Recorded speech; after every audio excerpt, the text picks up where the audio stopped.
आज हम पढ़ेंगे श्री शिव महापुराण का पहला संहिता विद्वेश्वर संहिता। इसको हम 18 भाग में पढ़ेंगे। आज हम पहला भाग पढ़ते हैं। प्रयाग में सूत जी से मुनियों का तुरंत पाप नाश करने वाले साधन के विषय में प्रश्न। जो आदि और अंत में तथा मध्य में भी नित्य मंगलमय है, जिनकी समानता अथवा तुलना कहीं भी नहीं है, जो आत्मा के स्वरूप को प्रकाशित करने वाले देवता परमात्मा हैं, जिनके 5 मुख हैं और जो खेल ही खेल में अनायास जगत की रचना, पालन और संहार तथा अनुग्रह एवं तिरोभाव रूप 5 प्रबल कर्म करते रहते हैं, उन सर्वश्रेष्ठ अजर अमर ईश्वर अंबिकापति भगवान शंकर की मैं मन ही मन चिंतन करती हूँ। व्यास जी कहते हैं, जो धर्म का महान क्षेत्र है और जहाँ गंगा यमुना संगम हुआ है, उस परम पुण्यमय प्रयाग में जो ब्रह्मलोक का मार्ग है, सत्य व्रत में तत्पर रहने वाले महातेजस्वी महाभाग महात्मा मुनियों ने एक विशाल ज्ञान यज्ञ का आयोजन किया। उस ज्ञान यज्ञ का समाचार सुनकर पौराणिक शिरोमणि व्यास शिष्य महामुनि सूत जी वहाँ मुनियों का दर्शन करने के लिए पहुँचे। सूत जी को आते देख वे सब मुनि उस समय हर्ष से खिल उठे और अत्यंत प्रसन्नचित्त से उन्होंने उनका विधिवत स्वागत सत्कार किया। तत्पश्चात उन प्रसन्न महात्माओं ने उनकी विधिवत स्तुति करके विनय पूर्वक हाथ जोड़कर उनसे इस प्रकार कहा, सर्वज्ञ विद्वान रोमहर्षण जी, आपका भाग्य बड़ा भारी है। इसी से आपने व्यास जी के मुख से अपनी प्रसन्नता के लिए ही संपूर्ण पुराण विद्या प्राप्त की, इसलिए आप आश्चर्य स्वरूप कथाओं के भंडार हैं। ठीक उसी तरह जैसे रत्नाकर समुद्र बड़े बड़े सारभूत रत्नों का आगार है, तीनों लोकों में भूत, वर्तमान और भविष्य तथा और भी जो कोई वस्तु है वह आपसे अज्ञात नहीं है। आप हमारे सौभाग्य से इस यज्ञ का दर्शन करने के लिए यहाँ पधार गए हैं और इसी हमारा कुल कल्याण करने वाले हैं, क्योंकि आपका आगमन निरर्थक नहीं हो सकता।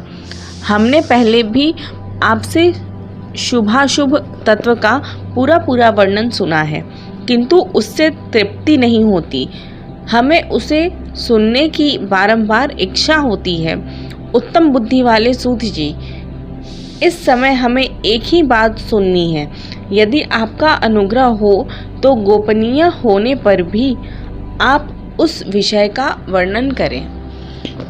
घोर कलियुग आने पर मनुष्य पुण्य कर्म से दूर रहेंगे, दुराचार में फंस जाएंगे और सबके सब सत्य भाषण से मुंह फेर लेंगे, दूसरों की निंदा में तत्पर होंगे, पराये धन को हड़प लेने की इच्छा करेंगे, उनका मन पराई स्त्रियों में आसक्त होगा तथा वे दूसरे प्राणियों की हिंसा किया करेंगे, अपने शरीर को ही आत्मा समझेंगे, मूढ़ नास्तिक और पशु बुद्धि रखने वाले होंगे, माता पिता से द्वेष रखेंगे, ब्राह्मण लोभ रूपी ग्राहक से ग्रास बन जाएंगे, वेद बेचकर जीविका चलाएंगे, धन का उपार्जन करने के लिए ही विद्या का अभ्यास करेंगे और मद से मोहित रहेंगे, अपनी जाति के कर्म छोड़ देंगे,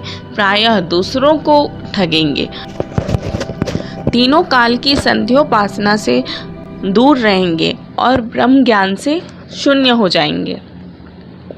समस्त क्षत्रिय भी सर्वधर्म का त्याग करने वाले होंगे, कुसंगी, पापी और व्यभिचारी होंगे, उनमें शौर्य का अभाव होगा, वे कुत्सिल चौर्य कर्म से जीविका चलाएंगे, शूद्रों का सा बर्ताव करेंगे और उनका चित्त वैश्य संस्कार भ्रष्ट, सर्वधर्म त्यागी, कुमार्गी, धनोपार्जन परायण तथा नाप तौल में अपनी कुत्सिल वृत्ति का परिचय देने वाले होंगे। इसी तरह शूद्र ब्राह्मणों के आचार में तत्पर होंगे। उनकी आकृति उज्जवल होगी, अर्थात वे अपना कर्म धर्म छोड़कर उज्जवल वेशभूषा से विभूषित हो व्यर्थ घूमेंगे। वे स्वभावतः ही अपने धर्म का त्याग करने वाले होंगे। उनके विचार धर्म के प्रतिकूल होंगे। वे कुटिल और द्विजनिंदक होंगे। यदि धनी हुए तो कुकर्म में लग जाएंगे। विद्वान हुए तो वाद विवाद करने वाले होंगे। अपने को कुलीन मानकर चारों वर्णों के साथ वैवाहिक संबंध स्थापित करेंगे। समस्त वर्णों को अपने संपर्क से भ्रष्ट करेंगे। वे लोग अपनी अधिकार सीमा से बाहर जाकर द्विजोचित सत्कर्मों का अनुष्ठान करने वाले होंगे। कलियुग की स्त्रियां प्रायः सदाचार से भ्रष्ट हो और पति का अपमान करने वाली होंगी। सास ससुर से द्रोह करेंगी। किसी से भय नहीं मानेंगी। मलिन भोजन करेंगी। कुत्सित हाव भाव में तत्पर होंगी। उनका शील स्वभाव बहुत बुरा और वे अपने पति की सेवा से सदा ही विमुख रहेंगी। सूत जी, इस तरह जिनकी बुद्धि नष्ट हो गई है, जिन्होंने अपने धर्म का त्याग कर दिया है, ऐसे लोगों को इहलोक और परलोकों में उत्तम गति कैसे प्राप्त होगी? इसी चिंता से हमारा मन सदा व्याकुल रहता है। परोपकार के समान दूसरा कोई धर्म नहीं है। अतः जिस छोटे से उपाय से इन सबके पापों का तत्काल नाश हो जाए, उसे इस समय कृपा पूर्वक बताइए, क्योंकि आप समस्त सिद्धांतों के ज्ञाता हैं। व्यास जी कहते हैं, उन भावितात्मा मुनियों की यह बात सुनकर सूत जी मन ही मन भगवान शंकर का स्मरण करके उनसे इस प्रकार बोले। यहाँ पे पहला भाग कंप्लीट होता है। धन्यवाद।